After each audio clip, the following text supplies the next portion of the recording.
جی السلام علیکم جی، عبید عرض کر رہا ہوں۔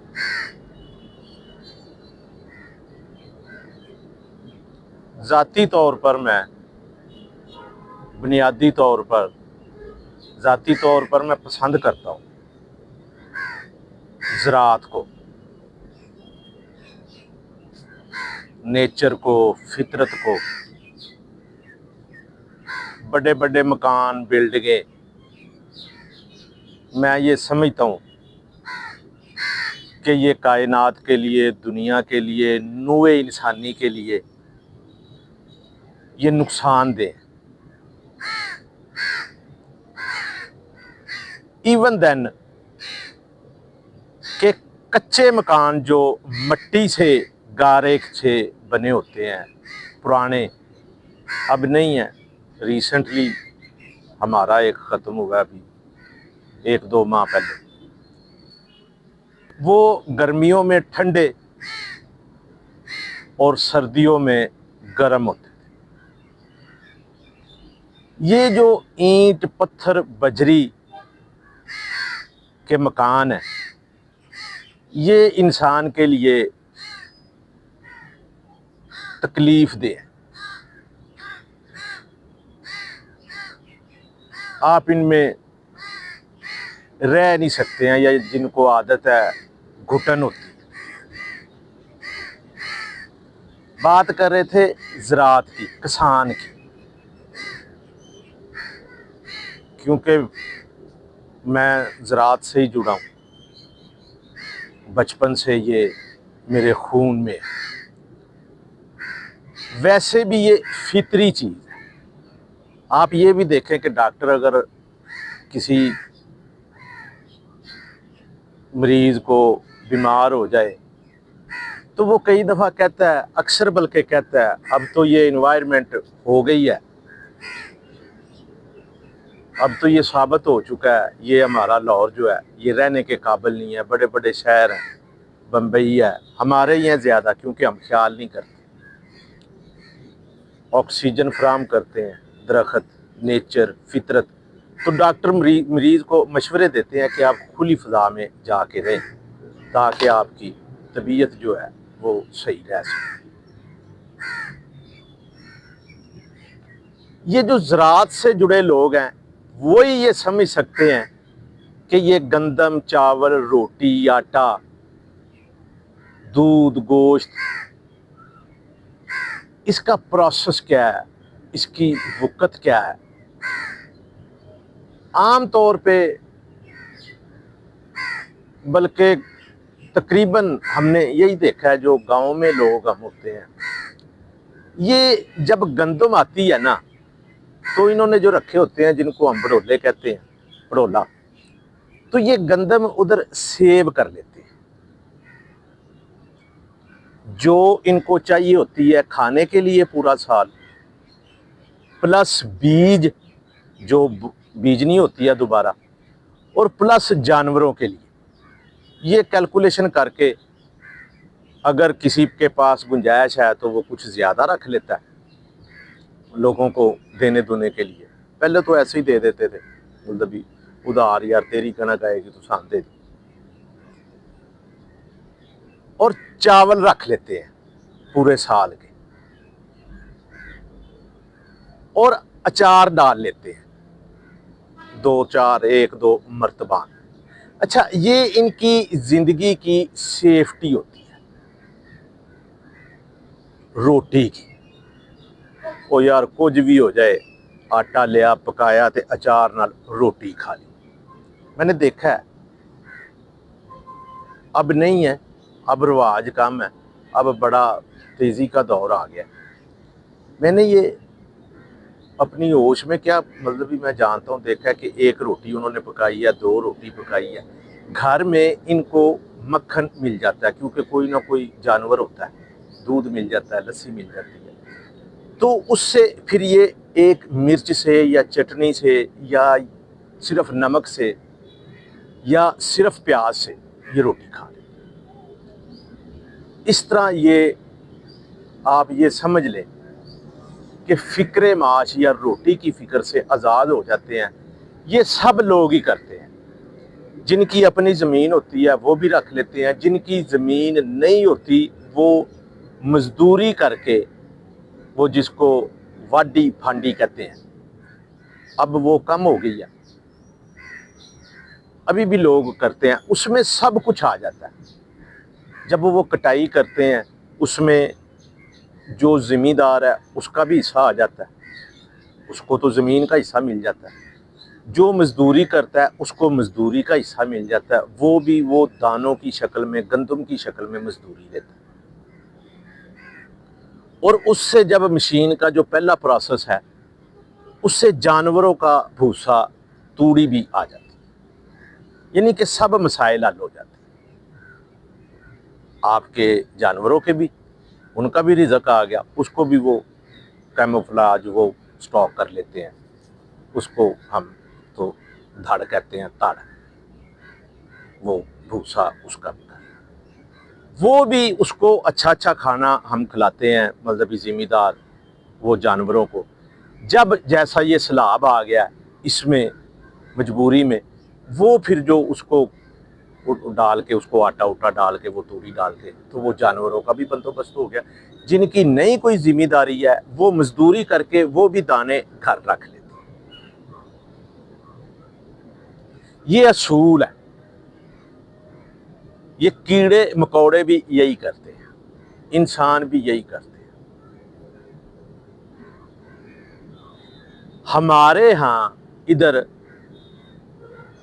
گندم کا یا چاول کا کوئی بحران ہونے کا تک ہی نہیں بنتا، کیونکہ وافر ہے. گندم بھی پیداوار ہم صحیح طرح کرے تو ضرورت سے تو ظاہر ہے بہت زیادہ بھی ہو سکتی ہے، نہیں تو ضرورت کے مطابق تو ٹھیک ہے ان کی ہے. یہ جو پچھلی حکومت ہے ان کو یہ منگانی پڑی تھی، وہ بھی آپ سمجھتے ہی ہیں کہ انہوں نے کیوں منگوائی. چاول جو ہے وہ ہم ایکسپورٹ کرتے ہیں پوری دنیا میں. ہمارا چاول بہترین ہے، میرا اپنا علاقہ ہے تو بہترین چاول ہے پوری دنیا میں. خاص طور پہ یہ انڈیا ہو گیا اور پاکستان ہو گیا، یہ ایک ہی علاقہ ہے پنجاب کا، اسی میں ہوتا ہے. مزے کی بات ہے، یہ بہت مقدار ہے. اگر یہ باہر نہ جائے تو یہ تو بہت ہی زیادہ ہے ہمارے لیے. یہ جو ہماری حکومت آئی ہے، پہلے انہوں نے 2023-24 میں، ہاں 23 میں، بلکہ 22-23 میں جب سیزن تھا تو 3900 ریٹ گندم کا کیا. زیادہ ہے یا کم ہے، لیکن وہ ریٹ ہو گیا تھا. ہوا وہ 2200 سے ڈائریکٹ 3900 سے. اس میں سب کی مہنگائی ہوگی، یعنی کہ جو ٹھیکے دار ہے اس کا ٹھیکہ، ہر چیز وہ بڑھ گئی. کسی بھی قیمت کا اوپر جا کے نیچے آنا جنس کا، یہ قابل قبول نہیں ہوتا. اب ویسے بھی انسان کا حساب لگا لے کہ اس کو اگر اللہ تعالیٰ بھی ایک دفعہ دے دینا زیادہ تو کم پہ گزارا کرنا اس کے لیے بڑا مشکل ہے، ورنہ کچھ بھی نہیں ہوتا. یہ سیلاب میں بڑے بڑے لوگ کہہ رہے ہیں کہ یہ رڑ گئے، مر گئے. اچھا ٹھیک ہے ان کا نقصان ہو، لیکن وہ یہی دیکھ لیں کہ بڑے لوگ ایسے ہیں جن کا نہ گھر ہے، نہ بھینس ہے، نہ گائے ہے، نہ زمین ہے، نہ ٹوول ہے، نہ ٹریکٹر ہے. تو پھر مسئلہ تو کوئی نہیں ہے. اچھا اب آپ اندازہ لگا لیں کہ وہ لوگ کتنے ہیں جن کا کچھ بھی نہیں، سیلاب میں جن کا سب کچھ بھی تباہ ہو گیا. تو دیکھیے اللہ آپ کو نا ہونا مضبوط چاہیے. یہ کمزوری جو ہے نا، یہ زندگی نہیں ہے. کہتے ہیں طاقت زندگی، کمزوری موت. آپ مر جائیں کمزور نہ پڑے، سیدھا ساسو. اچھا جن کا یہ سب کچھ بھی تباہ ہو گیا، فرض کرے گھر بھی تباہ ہو گیا، جانور بھی تباہ ہو گئے ہیں، فصل بھی تباہ ہو گئی ہے، ٹیوبل بھی تباہ ہو گئے ہیں، ٹریکٹر بھی تباہ ہو گئے. وہ یار جو رقبہ ہے ادھر وہ تو کہیں پہ اڑ نہیں گیا، وہ تو وہیں پہ ہے. اچھا جن کا کچھ بھی نہیں ہے، ادھر 2-2 مرلے کے ایک کمرے کے گھر میں لوگ کرائے پہ رہتے ہیں، تو ان کا دنیا میں کیا ہے؟ تو وہ تو ان کو تو روز ہی پٹنا چاہیے. اچھا یہ لوگ بھی بڑے ہیں، آپ کا سب کچھ ہی تباہ ہو گیا. تو زمین تو ادھر ہی ہے نا، تو آپ اس سے پھر کر لیں، کوئی نہ کوئی قرضہ کوئی نہ کوئی مل ہی جائے گا، آپ بیج کے پیسے، کوئی نہ کوئی بینک بیلنس، کوئی نہ کوئی جیب میں پیسے تو رہ ہی گئے ہیں نا۔ تو مضبوط بنے، مضبوطی ہی انسان کو، یہی انسان کا شیوا ہے، یہی انسان کو بچاتی ہے، یہی زندگی ہے۔ بات کر رہے تھے کہ جب ان کا ریٹ ہو گیا 3900، یہ حکومت آئی ہے، یہ اس کے پیچھے پڑ گئی ہے۔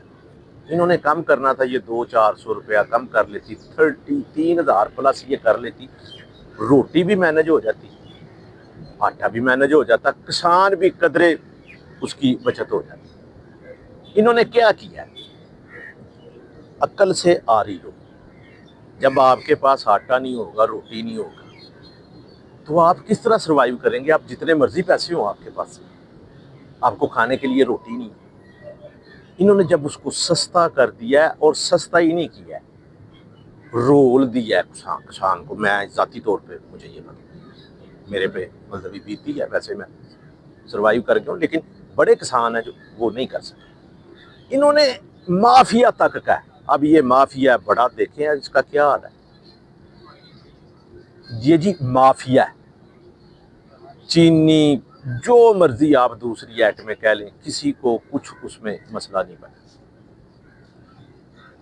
اپریل مئی میں گندم آئی ہے، جون جولائی اگست ستمبر، 4 مہینے ہو، 2 مہینے بعد اس کی بجائی ہوگی، اگلے اپریل میں یہ آئی گی، اور گندم کا بحران ملک میں آ گیا، 4,000-3,800 ریٹ ہو گیا۔ ابھی رک نہیں رہا، سٹاکیے گندم جو ہیں وہ بیچ نہیں رہے۔ کہاں پہ گئی پالیسی؟ اب کہاں سے دیں گے یہ سستا آٹا اور سستی روٹی؟ یہی گندم جو اب 4,000 کو ہو گئی ہے، اب حکومت نے اس کا ریٹ 2,900 کیا ہے۔ اسی 2,900 میں یہ اس وقت خرید لیتی تو جتنا مرضی یہ دیتے، کوئی مسئلہ ہی نہیں تھا۔ گندم ہمیشہ سے اس کی ضلع بندی، صوبہ بندی رہی ہے، یہ عام و عام نہیں کرتے ہیں، جہاں کی گندم ہوتی ہے وہیں پہ رہتی ہے، حکومت لیتی ہے، حکومت پیسے دیتی ہے۔ یہی ریٹ 2,900 یہ ہوتا ہے بر وقت فیصلہ۔ تو اب اس کا کیا حال ہے؟ ابھی یہ دل کرے سٹاکیا اس کو 4,000 سے 8,000 روپے من کر دے، وہ دے ہی نہ، چھپا لے، اس نے چھپا ہی لیا نا، یہ کہاں سے گندم ڈوبے؟ یہ باہر سے منگوائے گی، وہ بھی 4,000 ہی پڑے گی، کسان بھی تباہ ہو گیا۔ آگے اگر وہ نہیں بیچتا ہے، کاشت نہیں کرتا ہے گندم، تو پھر یہ کیا کرے؟ پھر یہ باہر سے منگائیں گے۔ یہ اچھا ریڑھ کی ہڈی ان کی زراعت ہے، تو گندم یہ باہر سے منگائے۔ مس مینجمنٹ، پلاننگ کا نہ ہونا۔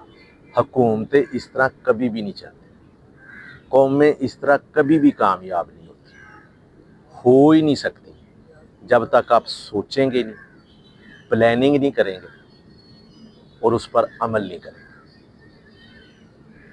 انہوں نے عام کر دیا گندم، 1,800 2,000 میں خرید لیا، کسانوں پہ اب کوئی گندم نہیں۔ کسان تھا، اس نے یہ مونجی لگانے کے لیے، مونجی کی کاشت کے لیے، انہوں نے بھی 15-20 دن پہلے بیچ دیا، مہینہ 1.5 مہینہ، ان کی پھر بھی رکھ کے بھی سستی بھی کی۔ اب جب ان کے پاس آ گئی، اب یہ جو مرضی کر، جتنا مرضی زور لگا لے، اس کو یہ روک ہی نہیں سکتے اس کی قیمت۔ آپ اس کو نااہلی کہہ لیں، جو مرضی کہہ لیں، میرے جیسا معمولی سا بندہ، اس کو پتا تھا اس بات۔ یہ جو حکومتیں چلانے والے ہیں، ان کو نہیں پتہ۔ جی السلام علیکم۔